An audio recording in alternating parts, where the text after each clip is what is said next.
بله مسله د اعوذ بالله ده، مسله د تعوذ ده. نو د اعوذ بالله من الشیطان الرجیم لوستل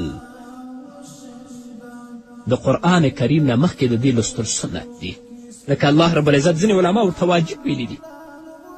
الله رب العزت فرمایي فاذا قرأت القرآن فاستعذ بالله من الشیطان الرجیم.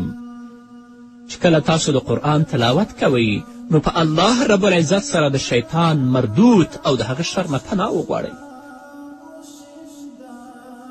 د قرآن د تلاوت نه مخکې د اعوذ بالله لوستل په اجماع د امت سره سنت دي. هغه تلاوت که په مانځه کې وي یا د مانځه نه بهر وي، او په نورو کارونو کې د هغو په شروع کې صرف بسم الله الرحمن الرحیم ویل سنت دي. عالمگیری دا لیکلي ضرورت دې ته نشته چې هلته ته اعوذ بالله من الشیطان الرجیم هم ووایي.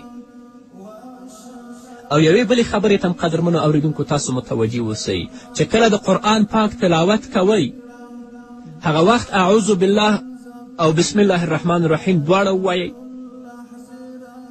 او چې کله د قرآن کریم د تلاوت په منځ کې یو صورت ختم شي بل صورت شروع کوئ نو هلته هم بسم الله الرحمن الرحیم ووایئ، غیر د صورت براعت نه. اما که تاسو شروع کوله په صورت براعت باندې نو دلته بیا تاسو کولی شئ چې هلته اعوذ بالله او بسم الله الرحمن الرحیم دواړه ووایئ. چې کله قرآن کریم په هر وخت کې شروع کوئ اعوذ بالله او بسم الله دواړه ووایئ. او چې کله یو صورت ختم شه بل ته شئ هلته صرف بسم الله ووایئ، اعوذ بالله مه وایئ، غیر د صورت براعت نه.